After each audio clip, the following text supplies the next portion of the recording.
That's pretty impressive by Aaron, wasn't it? Yeah, I mean, he pitched a nice game, and you know, it was actually the playoff game he pitched in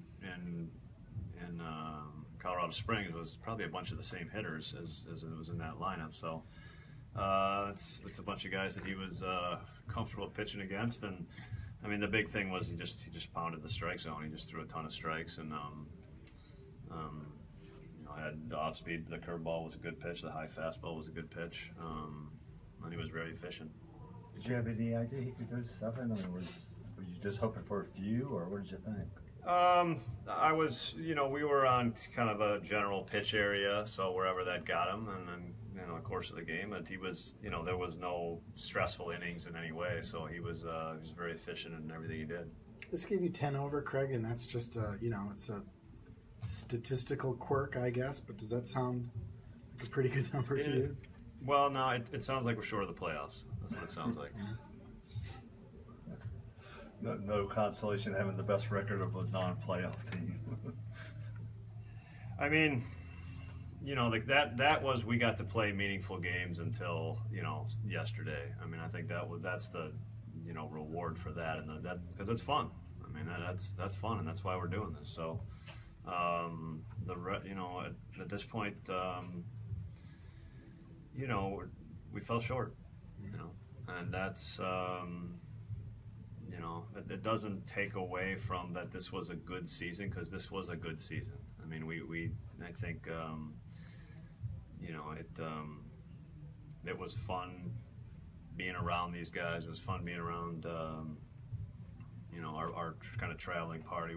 I think we enjoyed each other's company, and I think it helped us play well.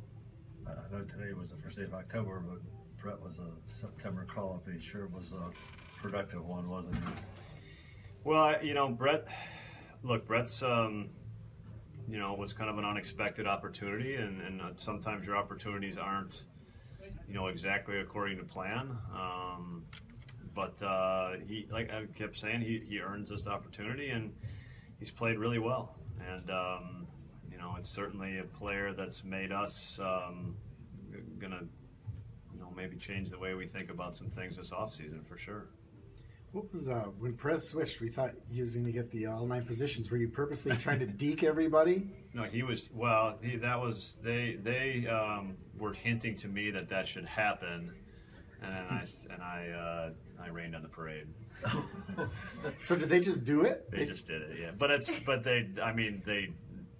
they told some coaches they were gonna. I was fine with it. That's. It was sort of basic. And it wasn't. It was. I mean, I could say that it was just, you know, advanced scouting, and because they both made nice plays that inning. But I think they're pretty interchangeable.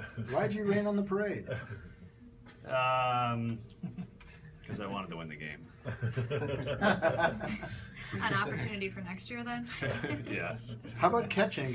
How hard did he push to? That's his one position that he hasn't been to. Yeah, I mean, you know, he was in a squat in front of the coach's locker room door. He was in a squat in front of my office. So he was pushing for it. Yeah. I said you're a crusher of dreams. Yeah. Craig, kind of fitting that Aggie hit a 2-run homer for your 5 runs. I mean, he forced his way on the team and then kind of bookended his year. Yeah, I mean, this is, you know, I think this was a guy we claimed on waivers. And he ended up, you know, on days he played, hitting in the middle of our lineup. He ended up with, you know, over 300 some plate appearances, and ended up being most importantly to me, is he was such a dangerous hitter off the bench. I mean, I really felt like we had, you know, the most dangerous pinch hitter, and I'm not sure what the numbers say, but I felt like he was a dangerous hitter on the bench and a weapon for us in games. And that's a hard job. We always talk about how it's difficult for a young player to do it. He did it very well. He's a threat. He's a tough at bat. And he's complimented the roster very well. So he had an excellent first year.